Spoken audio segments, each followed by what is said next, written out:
안녕하세요. 저는 50대 후반 여자입니다. 이렇게 사연을 쓰게 된 것은 제 운명이라고 생각했던 사람이 최악의 추태로 저를 구렁텅이에 빠뜨린 사연을 말해드리고 싶기 때문입니다. 저는 사랑이라 생각했던 남편에게 배신을 당했지만 그 후에 다시 생각지도 못했던 인연을 만났습니다. 돌고 돌아 행복을 되찾은 저의 파란만장한 이야기 좀 들어보실래요? 저는 작은 시골 마을에서 자랐어요. 하루에 몇 번 오는 버스를 타고 나가야 장에 나갈 수 있는 그런 곳이었죠. 저희 부모님은 넓지 않은 밭을 일구며 하루하루 열심히 살아가고 계셨어요. 저희 가족의 삶이 180도 바뀐 것은 연락이 끊겼던 고모 할머니를 만나면서부터입니다. 고모 할머니는 제과점으로 돈을 벌고 주류 사업에도 손을 뻗어 혼자 힘으로 어마어마한 돈을 버신 분이었어요. 고모 할머니는 결혼을 안 해 자손이 없었죠. 고모 할머니가 검은 승용차를 타고 저희 집에 왔던 그날이 아직도 기억납니다. 그날 이후 저희 집은 읍내에 볕 잘 드는 2층 집으로 이사를 했습니다. 아빠는 농사를 정리하고 읍내에 금은방을 여셨죠. 새 집에 사는 건 좋았지만 한편으론 새로운 생활이 답답하게 느껴지기도 했어요. 읍내로 이사 간 지 1년쯤 되었던 어느 날이었어요. 저는 하굣길에 집으로 가지 않고 시골로 가는 버스를 잡아탔어요. 어느 순간 저도 모르게 버스에 올라 있었죠. 그런데 버스에서 웬 남자애가 말을 거는 게 아니겠어요? 그 남자애는 어릴 때부터 자주 같이 놀던 동네 친구 수호였습니다. 야, 너 미희 아니냐? 너네 집 이사가고 잘 지내는지 궁금했는데 여기서 이렇게 만나네. 근데 너 되게 이뻐진 것 같다. 너희 부모님은 잘 계시지? 아, 너네 형이랑 누나도 다시 와서 공부한다면서? 새 집에서 사니까 좋냐? 어떻게 한 번을 안 놀러 오냐? 근데 너 어디 가는 거야? 수호잖아. 웬일이야. 까까머리 중학생 됐네. 와, 벌써 1년이나 됐네. 난 뭐 새 집에서 사는 건 좋은데 그냥 좀 답답하달까? 예전 동네가 자꾸 생각나더라고. 너네랑 같이 놀던 것도 생각나고. 야, 근데 너 내 소식 궁금했다는 거 거짓말이지? 궁금했으면 편지라도 보내지 그랬어. 그 뒤로 저는 가끔 수호와 함께 버스를 타고 고향 마을에 가서 또 다른 추억을 만들었죠. 그러다가 저희가 중3이 되던 봄이었어요. 어느 날 시내에서 수호를 마주쳤어요. 저는 반갑게 손을 흔들며 인사를 했는데 그날따라 수호 표정이 안 좋은 겁니다. 무슨 일 있냐고 물어도 말을 안 하던 수호는 아버지가 몸이 많이 안 좋으시다는 얘기를 털어놨어요.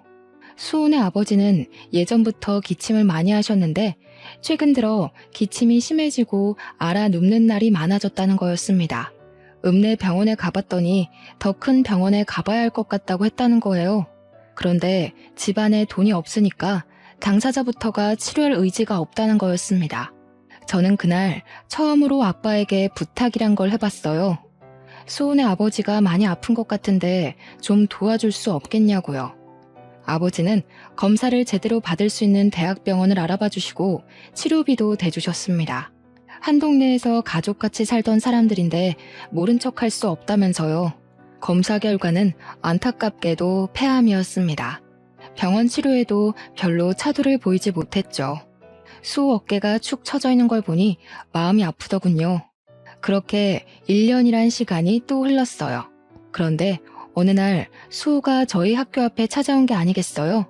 저한테 고맙다는 말을 하는데 웬일인지 애가 입술을 꼭 깨물면서 말하더군요. 미희야, 너한테는 정말 뭐라고 할 말이 없다. 너희 집에 빚진 거 내가 어른 되면 꼭 다 갚아줄게. 우리 가족 도와줘서 정말 고마워. 내가 커서 돈 벌면 꼭 너랑 너희 아버지에게 보답할게. 우리 수연이도 내가 꼭 공부시켜서 너희 가족한테 보답하라고 할 거야. 야, 너는 무슨 말을 그렇게 섭섭하게 하냐? 우리 사이에 빚 같은 게 어딨어. 우리 아빠도 가족이다 생각하고 도와주시는 거라 했으니까 신경 쓰지 말고 아버지 낫게 할 생각이나 해. 네가 그랬잖아. 정신만 똑바로 박혀있으면 못할 일이 없다고. 열심히 노력하면 네 아버지 낫게 할 수 있을 거야. 그러니까 힘내. 저도 눈물이 나는 걸 꼭 참느라 괜히 씩씩한 척 큰 소리를 쳤어요. 수호랑 저는 그렇게 가만히 서서 한참이나 서로를 쳐다보고 있었습니다. 그리고 그 뒤로 저는 다시는 수호를 볼 수 없었어요. 얼마 뒤 토요일에 제가 꽃을 들고 병원에 찾아갔는데 수호 아버지가 보이지 않았어요. 어제 갑자기 퇴원을 했다는 거였습니다. 저는 깜짝 놀라 수호네 집으로 가봤습니다. 불 꺼진 집에는 아무도 없었어요. 그리고 지나가던 동네 어르신에게 수호네 가족이 그동안 여기저기 진 빚을 이기지 못하고 야반도주를 했다는 사실을 들었어요. 저는 그 자리에서 주저앉고 말았습니다. 시간은 잘도 흘러 저는 고등학생이 되었습니다. 저는 궁금한 것도 하고 싶은 것도 많은 17살이었죠. 고등학교에 들어가 열심히 공부하고 동아리에도 가입해 즐겁게 생활했어요. 문예반 동아리였죠. 제가 전부터 시집 읽는 걸 좋아했거든요. 거기서 좋아하는 남자도 생겼죠. 같은 문예반 활동을 하던 1살 선배였어요. 시도 잘 쓰고 음악에 대해서도 잘 아는 멋쟁이 선배에게 저는 푹 빠졌어요. 어느 날 방과 후에 시집을 보다가 말을 튼 이후로 선배와 저는 급속도로 가까워졌죠. 이 사람이 저랑 결혼까지 해버린 남자입니다. 저희는 수험 기간 동안 서로를 격려하며 건전하게 관계를 이어갔습니다. 그런데 제가 고2였고 선배가 고3이 될 때 선배 아버지가 보증 섰던 것이 잘못되어 선배의 집이 망하고 말았어요. 저는 당연히 대학에 가게 되어 있었지만 선배는 집안 사정 때문에 결국 대학을 포기하고 군대를 가겠다고 하더군요. 그때는 그를 많이 좋아하고 있었기 때문에 그의 사정이 안타깝기만 했어요. 저는 열심히 공부해 서울에 있는 유명 대학 국문과에 입학했고 군대에 있는 남자친구와 연애를 이어갔습니다. 2년 반 동안 매일매일 편지를 쓰다시피 하고 도시락을 싸가지고 다니면서 면회도 갔습니다. 대학교에 가서 멋진 남자들이 들이대도 눈이 돌아가는 게 아니라 대학교도 못 가고 군대에서 고생하는 남자친구가 애달프게만 느껴졌죠. 그러는 동안 아빠는 오래전에 사둔 땅들이 도시개발로 땅값이 올라 더 큰 부자가 되었고 사업을 더 크게 하게 되었습니다. 그렇게 세월이 지나 남자친구가 전역하게 되었어요. 저는 아직 대학교 2학년이었는데 그가 전역한 지 며칠 안 되어 결혼하자는 말을 하는 겁니다. 너무 사랑하는 사람인 건 맞지만 아직 학생인데다 그와 결혼할 만큼 확신이 선 건 아니라서 저는 당황하고 말았어요. 내가 군대에서 많이 생각을 해봤는데 난 네가 아니면 안 될 것 같아. 너랑 같이 단란한 가정을 꾸미면서 살면 정말 행복할 거란 생각이 드는데 어차피 내 아내는 네가 될 텐데 우리 괜히 시간 끌지 말고 빨리 결혼하는 게 좋지 않을까? 군대에서 무슨 바람이 들었는지 나오자마자 결혼 거리더군요. 2달 동안 얼굴 볼 때마다 나랑 결혼 언제 할래? 이러면서 조르는 거였어요. 솔직히 이제 막 전역했고 직업도 없는데 내가 이 사람과 굳이 결혼을 급하게 할 필요가 있나? 하는 생각이 먼저 들었어요. 그런 생각을 하는 게 미안해서 입 밖으로는 못 꺼냈죠. 그러면서도 헤어지지는 못했습니다. 어느 날 선배와 카페 데이트를 하고 밖으로 나왔는데 저희 엄마에게 딱 걸리고 말았습니다. 엄마가 반찬 가져다 주신다며 자취방에 오셨다가 저희랑 딱 마주치신 거였어요. 이 모든 건 아빠 귀에 들어갔고 아빠로부터 불호령이 떨어졌습니다. 저는 꼼짝없이 선배를 데리고 집으로 갔습니다.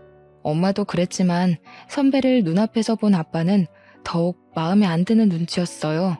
평소 사람 좋기로 소문난 아빠가 왜 저러나 싶을 정도로 제 남자친구를 곱가운 눈으로 보시더군요. 우리 미희는 어디에나 내놔도 아쉽지 않은 신부감이고 내가 더 훌륭하게 만들 수가 있어. 현실은 현실이라네. 다 큰 처자랑 그만큼 연애했으면 책임을 져야 하는데 자네는 우리 미희를 책임질 능력이 없자는가.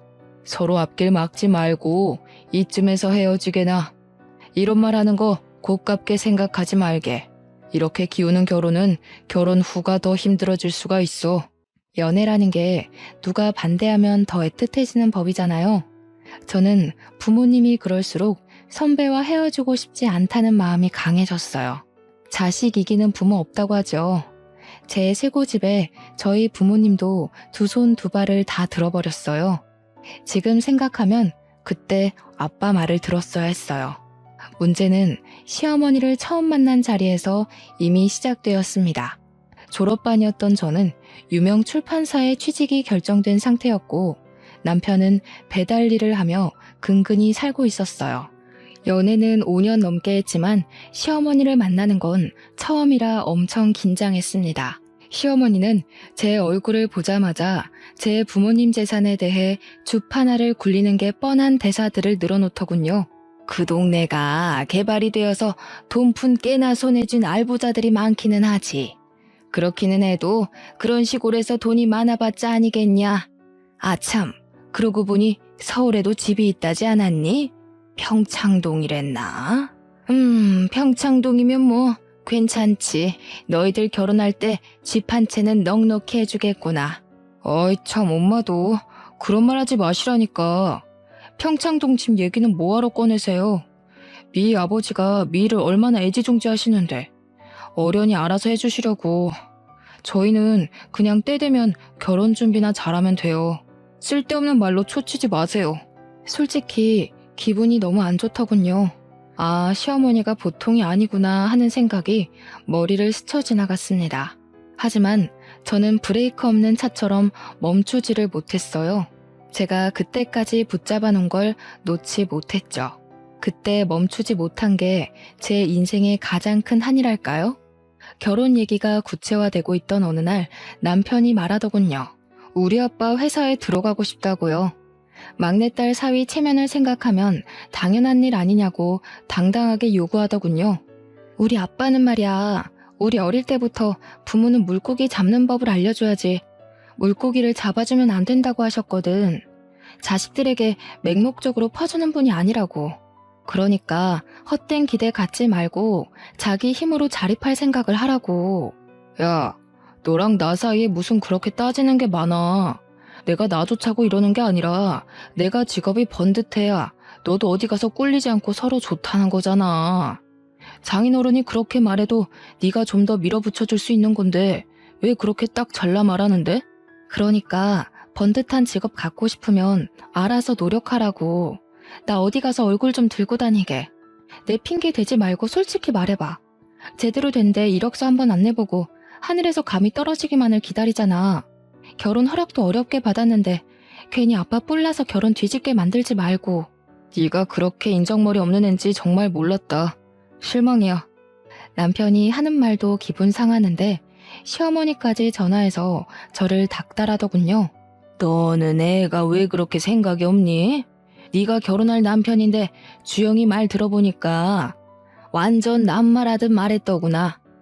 주영이가 대학 못 간 게 지금도 나는 한이다. 요즘 같은 세상에 대학 못 나오면 무시당하기 십상인데 직업이라도 번듯해야 되지 않겠니? 이제 한 가족인데 주영이가 너희 아버지 회사 들어가면 누이 좋고 매부 좋고 남보기도 좋고 얼마나 좋니? 어머니, 저희 부모님 진짜 어렵게 설득했어요. 저희 아빠 자격 없는 사람한테 회사 안 물려준다고 저희 언니, 오빠한테도 함부로 자리 안 주시는 분이세요. 지금 주영씨 회사에서 꽂아달라는 말 나오면 무슨 수를 써서라도 결혼 뒤집어 엎으려고 하실 거라고요. 참네. 무슨 놈의 집안이 잘나면 얼마나 잘났다고 그렇게 유세를 떨어? 그래봤자 너희 집도 농사나 짓던 집안 아니냔 말이야. 꼬박꼬박 말 대답하는 본세가 싹수 없는 게 이제 보니 부전여전이구나. 어차피 결혼하는 거 사위한테 폼나게 한 자리 떡 하니 주는 게 사돈되는 예의지. 어디 그래 오만 유세를 부려? 유세를 부리길. 결혼하기도 전부터 골치가 지끈지끈 아팠습니다. 불행 중 다행이랄까요? 아무리 찔러봐도 제가 눈 하나 깜짝하지 않자 결국 남편이 결혼 전에 스스로 취직을 했습니다. 무슨 재주를 부렸는지 건설회사 영업직으로 떡하니 취직을 한 거예요. 직업도 변변찮은 놈이라면서 사위될 사람을 안 좋게 보던 아빠도 남편이 취직을 하자 마음이 좀 풀리신 것 같았습니다. 그래도 어떻게든 좋게 봐주려고 노력을 많이 하신 거였죠. 내가 자네한테 그동안 섭섭하게 군 거 마음에 담아두지 말게. 자네도 가장이 되고 아이가 생기고 나면 알게 될 거야. 내 말이 피가 되고 살이 되는 말이었다는 걸. 쉽게 얻은 건 쉽게 잃게 마련이네. 나는 그런 모래성에 내 딸을 시집 보내고 싶지 않은 거야. 알겠습니다, 장인어른. 그런데 혹시 저희 신혼집은 미희가 아무 말이 없던데? 신혼집은 그래도 해주시는 건가요? 아무래도 제가 취직한 지도 얼마 안 되고 하다 보니 미희가 알아서 하리라고 생각해서 여태 말은 안 했는데 시기 얼마 안 남았으니 그래도 물어는 봐야 할 것 같아서. 어허, 이 사람 아직도 정신을 못 차렸구먼. 결혼하면서 처가에서 떡이 뚝 떨어지기를 바라는 사람이 어디 있나? 자네가 그러고도 남잔가? 신혼집 얘기 한 번만 더 하면 미희가 죽는다고 나서도 이 결혼 없던 걸로 만들겠네. 아빠는 저를 불러 말씀하셨어요. 미희야, 진짜 이 결혼 해야겠니? 아빠는 진짜 걱정이 태산이다. 저렇게 책임감 없는 놈이랑 결혼해서 네가 혹시나 안 좋은 꼴 당하지는 않을지. 결혼식이 한 달 앞으로 다가온 시점이었죠. 솔직히 말해서 그 시점에서는 청첩장도 다 돌렸겠다. 결혼을 돌린다는 건 있을 수 없는 일처럼 보였어요. 너무 걱정하지 마세요, 아빠. 그 사람 말만 그렇게 하지. 또 자기 할 일 알아서 하는 거 보셨잖아요. 제가 앞으로 그런 생각 못하도록 잘 얘기하고 보필할게요. 원래 그런 사람 아닌데 집안 형편이 갑자기 힘들어져서 그런 거니까 조금만 이해해 주세요. 아직 경험이 적어서 그렇지 지금까지처럼 제가 옆에 있어주면 잘 헤쳐나갈 수 있는 사람이라고 생각해요. 아빠의 걱정스런 얼굴을 뒤로하고 저는 결혼식을 올렸습니다. 신혼생활은 나름대로 즐거웠어요. 시어머니가 틈만 나면 귀따갑게 불평하는 것만 빼면요. 아이고, 어떻게 된 놈의 집안이 예의란 건 밥 말아 처먹었다니? 이게 날로 먹겠다는 거지 뭐야. 딸내미 시집 보내면서 빈손으로 보내는 놈의 집안이 어디 있어? 농사나 짓던 상놈의 자식들이어서 그런가 우리가 지금 이렇게 없이 산다고 무시하는 거지 뭐야. 내가 이 수모는 죽어도 잊지 않을 테니 두고 봐라. 저기요, 어머니, 저 빈손으로 오지 않았어요. 그래도 저희 엄마가 결국에는 혼수 최고급으로 다 마련해 주셨잖아요. 저희 언니랑 오빠도 막내 동생 결혼하는데 그냥은 안 시킨다고 많이 도와주셨고요. 솔직히 둘 다 취직한 지 얼마 되지도 않았는데 저희 형편에 이만큼 하고 사는 것도 감지덕지죠. 감지덕지? 참네, 내 기가 막히고 코가 막혀서 있는 것들이 더하다더니 딱 그 짝이구만. 막내딸 결혼하는데 평창동 집을 내줘도 모자랄 판에. 뭐? 감지덕지? 내가 말했지? 사람 무시하지 말라고. 새파랗게 어린 것이 지 아버지 믿고 까부는 모양인데 내가 언젠가 가서 단판을 짓고 만다 이거야. 아니, 저희 집에 뭐 맡겨놓으셨어요? 왜 뭘 받지 못한 걸 그렇게 억울하게 생각하시는지 잘 이해가 안 돼요. 저희 아빠가 누누이 말씀하셨어요. 쉽게 얻은 건 쉽게 잃는다고요. 저는 아빠 말에 공감해요.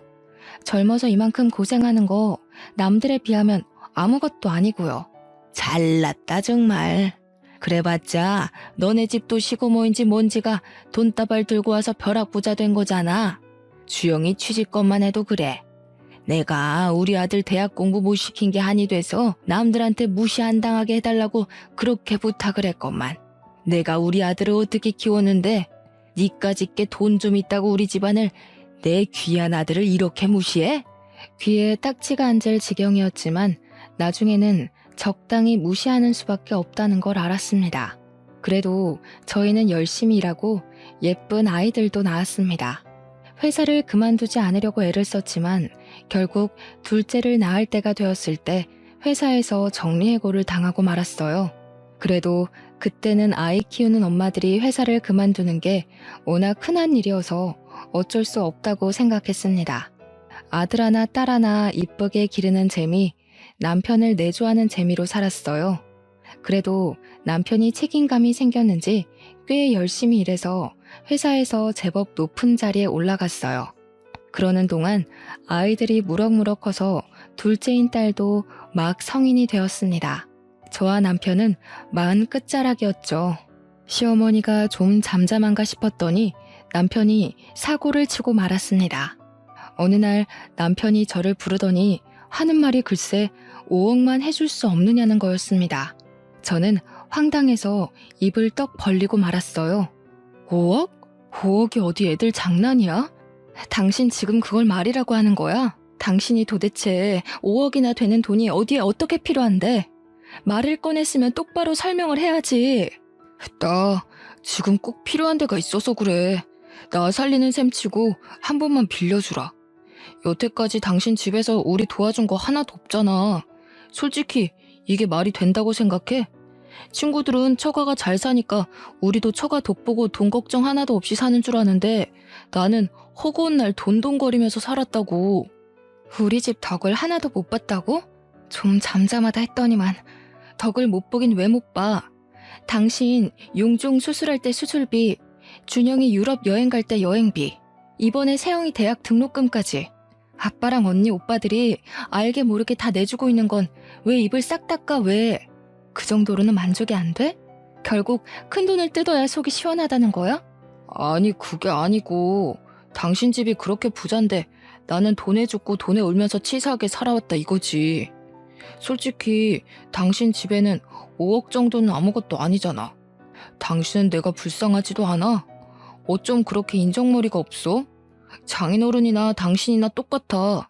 남편 아니 애들 아빠 살리는 셈 치고 5억만 해주라 제발. 내가 이렇게 빌게. 남편은 제 앞에서 무릎 꿇고 빌기까지 했어요. 무슨 일인지 모르니 답답해서 미칠 지경이었습니다. 그러던 와중 남편의 가장 친한 친구에게 전화가 와서 알게 됐습니다. 남편이 어마어마한 사고를 쳤다는 걸요. 주영이 그놈 예전부터 좀 허무맹랑한 데가 있었잖아요. 저도 말려봤는데 한탕 하겠다면서 주식에 자꾸만 쏟아붓더라고요. 그러다가 결국 회사 돈에까지 손을 댄 모양이에요. 저한테 도와달라고 부탁하는데 제가 그런 돈이 어디 있습니까? 하룻밤을 뜬 눈으로 지새운 저는 결국 다음날 남편을 붙잡고 따졌습니다. 당신 진짜 제정신이야? 당신이 어떻게 나한테 이럴 수가 있어? 내가 당신 하나 믿고 여기까지 온 거 몰라? 준영이, 세영이 아직 대학 졸업도 못했는데 애들이 알면 뭐라고 그러겠어. 애들 보기 부끄럽지도 않아? 나는 여태까지 애들한테 정직하게 열심히 살면 뭐든 할 수 있다고 가르쳤어. 당신이 그걸 다 망친 거야. 그런 범죄를 저질러서. 그래, 내가 회사 돈에 손 좀 댔다. 됐어. 어쩔래? 마누라는 25년 내내 처갓집 돈이라고는 구경도 못하게 만들지. 내가 열받아서 회사 돈이라도 좀 건드려봤다. 어쩔래? 내가 오죽하면 그랬겠니? 내가 오죽 열받았으면 그랬겠냐고. 뭐야? 처가 돈 못 뜯어먹는 게 열받아서 회사 돈에 손을 댔다는 거야? 그게 무슨 해괴망측한 논리야. 당신이랑 당신 어머니는 어쩜 그렇게 논리가 한결같이 거지근성이야? 왜 우리 집에 돈을 맡겨놓기라도 한 것처럼 돈 못 받는다고 핏대를 세우고 억울하기까지 하다는 거냐고. 그래, 억울하다 억울해. 내가 너같이 재미없는 여자랑 살면서 처가 독도 하나 못 본 게 아주 억울해서 미칠 지경이다. 난 말이야, 솔직히 네가 처음에만 그러는 거지 시간 지나면 당신이 바뀔 줄 알았어. 부잣집 아가씨니까. 내가 벌어오는 쥐꼬리만한 월급 가지고 쪼개고 쪼개면서 살림 꾸릴 줄 누가 알았냐고. 이럴 거면 내가 당신이랑 왜 결혼해? 내가 진짜 바보였네. 당신 같은 남자 믿고 열심히 살아온 내가 지금은 저 사람이 못나게 굴어도 힘들어서 그러는 거다 하면서 어떻게든 이해해 주려고 애쓴 내가 바보였어. 그날 저는 남편에 대한 모든 희망을 버렸습니다. 그러거나 말거나 남편은 매일같이 자기 좀 살려달라고 저를 닥달했어요. 모르는 체 하고 싶었지만 아빠가 감옥이라도 가면 애들이 받게 될 충격이 두려워 결국 아빠에게 도움을 청했습니다. 아빠, 준영이 아빠가 지금 좀 일이 생겼나 봐요. 보증을 잘못 써가지고 그걸 얼른 갚아야 하는데 혹시 아빠가 조금만 도와주시면 안 될까요? 그런 놈이랑 결혼해서 아빠한테 이런 부탁까지 해야 한다는 게 치가 떨렸지만 애들을 생각하면 가만히 있을 수가 없었습니다. 그런데 아빠는 제 말을 듣고도 별 말씀을 안 하셨어요. 나중에 알게 된 거지만 그때 아빠 사업이 어려워져 부도 위기에 몰린 거였어요. 게다가 엄마가 나에게 말을 못하셨는데 아빠는 가난 말기라는 선고까지 받은 상황이었죠. 그때 아빠 마음이 얼마나 딱하셨을까요? 저는 뒤늦게 그 사실을 알고 아빠를 붙잡고 펑펑 울었습니다. 그리고 남편은 곧 싸늘해졌습니다. 저희 아빠 회사가 어려워졌다는 걸 알게 된 거죠. 그 이유를 곧 알게 됐습니다. 저한테는 말도 안 걸던 사람이 이제는 대놓고 어떤 여자와 통화를 하더군요. 그 여자는 남편이 고객을 접대하려고 자주 데려갔던 룸살롱의 사장이었습니다. 남편이 일 때문에 룸살롱에 드나든다는 건 알고 있었지만 영업하는 사람이니 어쩔 수 없기도 하고 크게 걱정하지는 않았어요. 남편이 자기는 그런 여자들 더럽기만 하다면서 거저 줘도 안 먹으니 걱정 말라고 큰 소리를 쳤거든요. 그런데 알고 보니 남편은 그 더럽다는 여자랑 군대에 있을 때부터 그렇고 그런 사이였던 거였습니다. 이 새벽에 어딜 가서 안 들어오나 하고 베란다로 나가보니 남편이란 작자는 스피커까지 켜놓고 룸살롱 마담이랑 통화하고 있었습니다. 저는 조용히 휴대폰 녹음기를 켜서 그 통화를 녹음했어요. 혜은아, 나는 진짜 너밖에 없어. 마누라는 아무짝에도 쓸모가 없어. 내 사랑은 25년 전이나 지금이나 한결같이 너밖에 없다는 거 알지? 이렇게 아무것도 못 뜯어낼 줄 알았으면 처음부터 그냥 너랑 결혼할 걸 그랬어. 나 이제 진짜 더 이상 그 여자랑 살 이유 없어. 계획은 다 틀어졌지만 이제 상관없어. 얼른 이혼하고 너랑 같이 살 거야. 남편이 그 여자랑 하는 말을 들으니 온몸에 소름이 돋았어요. 귓가가 윙윙거리고 그 자리에서 쓰러질 것만 같았지만 무슨 말을 하는지 제 귀로 똑똑히 들어야 했습니다. 알고 보니 군대 갔다 와서 저한테 들이댄 것도 저한테 콩고물이라도 얻어서 그 여자한테 갖다 바치려고 그런 거였더군요. 뜯어낼 거 다 뜯어내서 그 여자에게 새 장가들 심산이었던 거였습니다. 아니, 그 여자는 자기 남편이 감옥 가게 생겼다는데도 아무것도 안 해준다는 거야?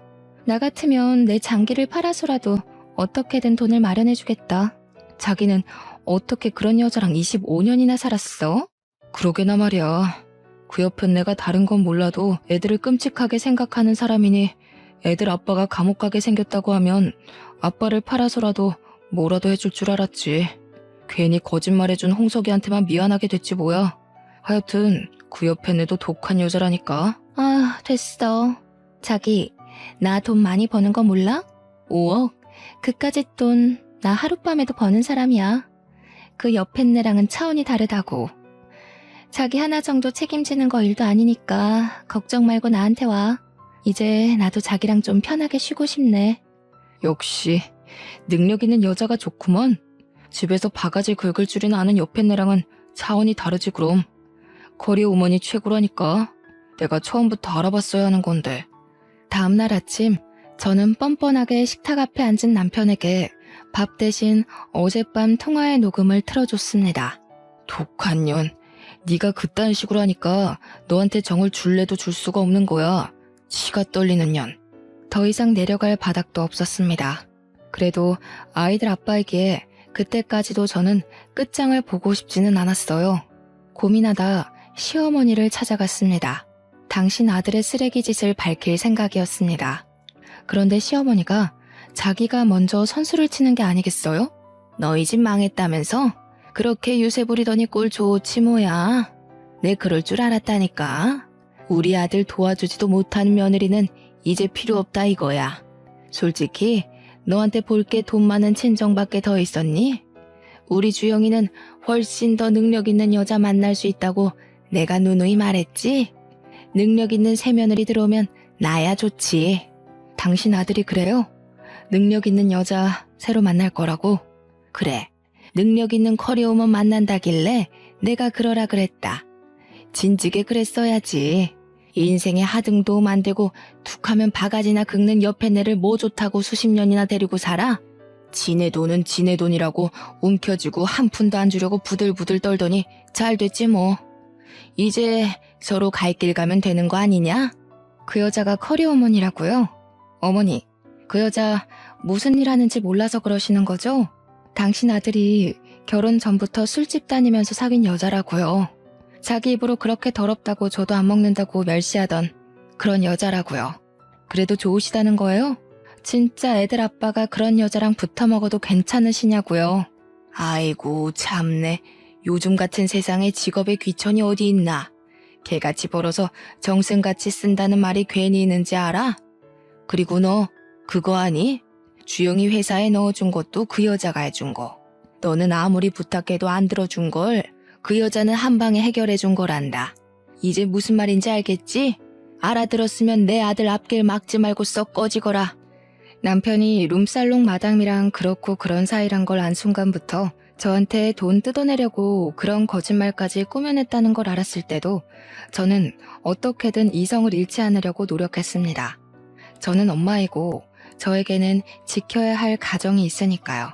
하지만 시어머니가 뱉어내는 천박한 말들을 듣고 있자니 인간적인 선을 넘지 않으려고 저 혼자 아무리 발버둥 쳐봐야 될 일이 아니라는 걸 깨달을 수밖에 없었습니다.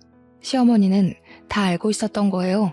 남편이 결혼 전부터 바람 피운 것부터 돈 뜯어내서 새장가 가려고 저랑 결혼한 것까지 그 어머니의 그 아들이라고 부끄러운지도 모르고 모든 걸 제 탓으로 돌리고 있더군요. 아픈 아빠한테는 사실대로 말할 수가 없었어요. 엄마에겐 말할 수밖에 없었지만 병원에 있는 아빠 모르게 이혼 소송을 준비했습니다. 김서방은 왜 안 오냐면서 할 말이 있다고 남편을 찾는 아빠 때문에 저는 입술을 깨물며 눈물을 참아야 했습니다. 그래도 이혼 소송은 제대로 진행되고 있었어요. 저를 우습게 여긴 남편이 조심성 없이 상간녀랑 통화한 덕에 남편 귀책 사유로 이혼 소송을 했죠. 아이들에겐 미안했지만 아이들을 위해서라도 그런 사람과는 연을 끊어야 했어요. 애들이 성인이긴 해도 아직 어렸지만 숨기려 해봤자 더 상처만 받을 것 같아 억지로 숨기려 하지는 않았습니다. 예상대로 아이들은 크게 놀라고 상처를 받았지만 그래도 상황을 냉정하게 파악하고 제 편을 들어주더군요. 아빠는 결국 돌아가셨습니다. 저는 모든 걸 잃은 기분이었어요. 아빠의 장례식 날 예전에 알던 어른들이 많이 찾아오셨어요. 다들 아빠는 정말 좋은 분이었으니 좋은 곳으로 가셨을 거라고 저를 위로해 주셨습니다. 그리고 장례식 둘째 날 어떤 남자가 쭈뼛거리며 장례식장으로 들어서더군요. 저는 누군지 얼른 생각이 나질 않아 인사만 드리고 가만히 서 있었습니다. 그런데 그 남자가 저를 울리더니 그대로 엎드려 큰 소리로 우는 게 아니겠어요? 아버님, 저 왔어요. 저 수호예요, 아버님. 너무 늦게 와서 죄송해요. 진작에 왔어야 하는데 저희 아빠 살려주시려고 그렇게 애를 쓰셨는데 저희가 말도 못하고 그렇게 가버려서 아버님 죄송합니다. 용서해 주세요. 저는 깜짝 놀라 남자의 얼굴을 쳐다봤습니다. 과연 까까머리 중학생일 때 봤던 수호의 앳된 얼굴이 그 남자 얼굴에 남아 있었습니다. 그동안 수호는 저희 집에 진 빚을 갚고 싶어서 열심히 노력했다고 했어요. 대학은 못 갔지만 공무원 시험을 봐서 20년 넘게 공무원으로 근무했다고 했습니다. 조금 살만해져서 이제는 아버님을 한번 찾아가 봐야지 했는데 하필이면 그때 사기를 당했어. 공무원 수입이야 뻔하잖니. 마음의 빚을 갚고 싶다는 생각을 평생 갖고 살았던 게 어리석은 선택으로 이어진 거야. 너무 힘들었어. 그래도 아버님 이렇게 돌아가실 줄 알았으면 그때라도 와봤어야 하는 건데 내가 또 평생 못 갚을 빚을 지고 말았구나. 에이, 수호야. 그건 가족처럼 생각해서 도와준 거니까 빚이라 생각 안 해도 된다고 아빠가 그러셨는데 평생 담고 있었다니. 너희 그렇게 가고 어떻게 지내는지 너무 걱정되고 궁금했는데 또 그런 일 당했다니 마음이 안 좋네. 그래도 여기까지 와줘서 고마워. 아빠도 가시면서 네 얼굴 볼 수 있어서 기뻐하실 거야. 그래도 그게 꼭 나쁜 일만은 아니었던 게 사기당하고 나서 퇴직하고 퇴직금으로 장사를 시작했거든. 심길전에서 죽기 살기로 했더니 장사가 엄청 잘 되어가지고 지금은 빚도 다 갚고 얼마 전엔 제법 높은 건물도 하나 샀잖니. 이제라도 너희 가족한테 받은 거 돌려주려 했는데 너무 늦어버렸지만 너한테라도 오늘 갚고 싶다 미희야. 수우는 저희 집 사정이 안 좋아진 데다 제가 남편에게 배신당해 이혼한 걸 알고는 무척 가슴 아파했습니다. 한사코 거절해도 그때 받은 걸 갚고 싶다면서 저한테 선물을 줘야겠다고 했어요. 그렇게 수우가 저에게 준 선물은 옛날에 아빠가 금은방을 하던 바로 그 건물이었습니다. 진짜 이렇게까지 안 해도 되는데 수우야, 이 은혜를 어떻게 갚지?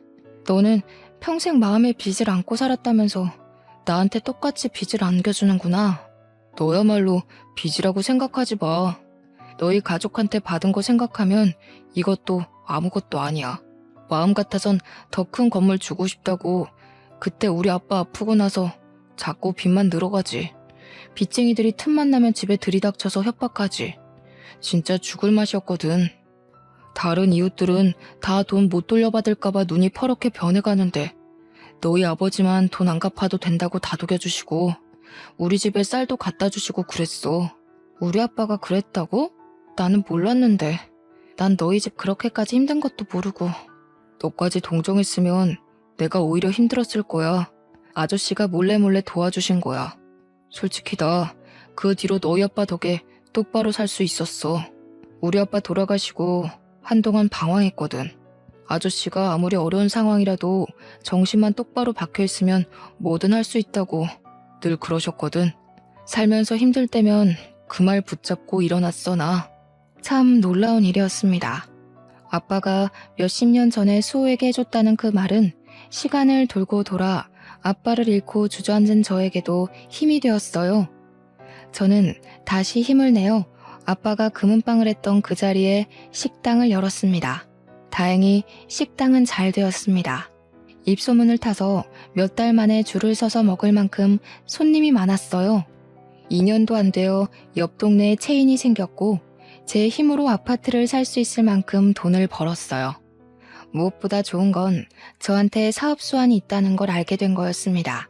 식당이 자리를 잡기 시작하자 저는 어느 지역에 가면 이 지역에는 어떤 사업이 필요하다는 게 그림처럼 그려졌어요. 그 뒤로 여기저기 여행을 다니며 사업 영감을 받은 덕에 지금은 전국 5개 도시에 식당을 갖게 되었습니다. 저희 고모할머니처럼 저도 제 손으로 사업을 해서 자수성가를 하게 됐습니다. 여행을 많이 다니게 된 것도 사실은 수호 덕이었어요. 알고 보니 수호도 사기당했을 때 아내가 바람나서 애들까지 버리고 집을 나가버렸다지 뭡니까. 동병상련 같은 처지였어요. 수호와는 자주 만나며 서로의 상처를 보듬고 용기를 북돋워주며 옛 추억도 되새기는 사이가 됐죠. 어느 날 수호가 말했습니다. 미희야, 너한테 이런 말하는 거 너무 쑥스럽기는 한데 나 사실은 예전에 너 좋아했다? 그거 몰랐지? 우리가 그때는 아무것도 몰라서 이렇게 많은 시간을 보내고서야 만나게 됐지만 나는 너랑 있으면 어릴 때로 돌아간 것 같이 편하고 좋아. 너만 괜찮으면 우리 남은 인생 서로 보듬으며 함께 하면 어떨까 싶은데. 저도 사실 수호랑 있으면 어린아이가 된 것처럼 마음이 편해졌거든요. 저에게 힘이 되어주고 제 아픔에 더 아파해주는 수호의 손을 기꺼이 잡았습니다. 각자 사업도 꽤 안정이 되었겠다. 아이들도 다 커서 취직했겠다. 저희는 시간 날 때마다 여행을 다니며 여생을 즐기기로 한 거죠. 몇 년이 걸린 이혼 소송에도 결국 승소해 위자료로 아파트 한 채 값을 받게 되었어요. 결혼 생활 동안 재산 증식에 기여한 것이 인정된 것이죠. 판결이 나고 얼마 지나지 않아 남편은 초췌한 몰골로 저를 찾아왔습니다. 능력 있는 여자 만나서 떵떵거리고 살겠다던 자신만만한 태세는 다 어디 가고 자기가 지금 죽게 생겼으니 한 번만 도와줄 수 없냐면서 저를 붙잡고 늘어지는 게 아니겠어요. 알고 보니 룸살롱 마담에게는 사실혼 관계인 조직폭력배 애인이 있었던 거였습니다. 그 여자는 깡패 애인과 사이가 잠깐 안 좋았을 때 전 남편을 데려다 살림을 차린 거였고요. 잘못 걸려도 한참 잘못 걸린 거죠. 이 사실을 안 깡패 애인은 노발대발해서 전 남편을 끌고 갔습니다. 실컷 얻어맞은 전 남편은 자기가 잘못한 거 돈으로 갚을 테니 목숨만 살려달라고 빌어 거래 아닌 거래에 지장을 찍었다는 겁니다. 능력 있는 여자 만나서 5억쯤은 별거 아니라더니 그 여자 때문에 그보다 훨씬 더 큰 빚을 지게 된 거였어요. 정말이지 내가 저런 어처구니 없는 남자랑 살았구나 하는 생각이 다시금 들지 않을 수 없었습니다. 이야, 내가 너한테 이런 말할 면목이 없는 거 아는데, 나도 아는데 나 진짜 이거 안 갚으면 언제 어떻게 될지 몰라. 제발 나 좀 한 번만 살려주라 제발. 너 돈 많이 벌었다며? 너는 돈 없어도 다시 일어날 능력이 있잖아. 나는 솔직히 이제 아무것도 없어. 애들 아빠 살리는 셈 치고 아직도 더러운 입으로 애들 우는할 힘이 남은 걸 보니 당신은 아직도 멀었네. 준영이랑 세영이가 그러더라. 아빠도 아빠 같아야 아빠지. 엄마 속여먹고 등쳐먹은 더러운 인간은 아빠가 아니라고. 요즘 애들은 부모라고 무조건 편들어주고 그러지 않아. 내가 그러지 말라고 해도 아빠랑 영 끊자고 자기들이 먼저 그러더라. 시어머니까지 연락해 여태까지 안 도와줬으니 이제는 한번 도와주라고 말도 안 되는 소리를 짓거렸습니다.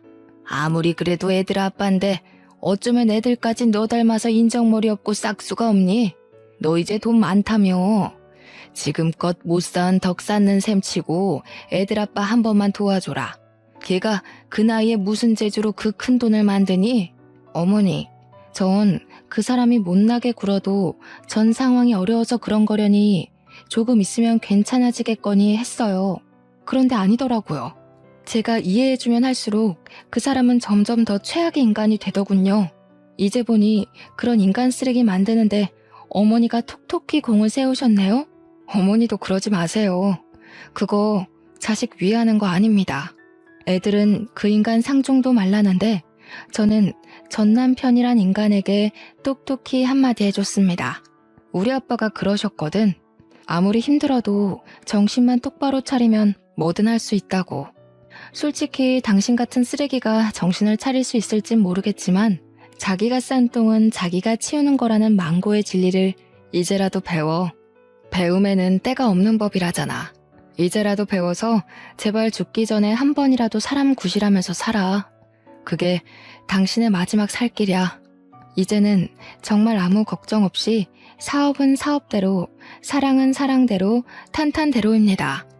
얼마 전에는 제 아들이 결혼할 여자를 데려와 상견례 자리에 지금의 남편 수호와 함께 나갔습니다.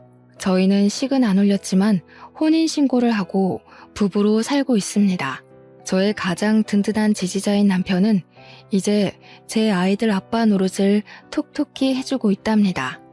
똑같이 어려운 상황에서 대학에 못 갔지만 자기 힘으로 노력해서 일어난 멋진 새로운 아빠가 아이들에게 생긴 거죠. 제 이야기는 여기까지입니다. 제 첫 결혼은 최악이었지만 지금은 정말 행복한 삶을 살고 있어요. 처음부터 서로를 알아봤으면 좋았을걸. 전 남편이라는 쓰레기 때문에 너무 먼 길을 돌아왔네요. 하지만 저는 후회하지 않아요. 아이들이라는 좋은 선물도 받았고 아픔을 딛고 일어나는 법도 배웠으니까요. 이렇게 뒤늦게라도 찾은 행복을 여러분께 조금이라도 나눠드리고 싶네요. 여러분도 저희 아빠 말처럼 어떤 상황에서도 포기하지 마시고 행복을 찾으셨으면 좋겠습니다.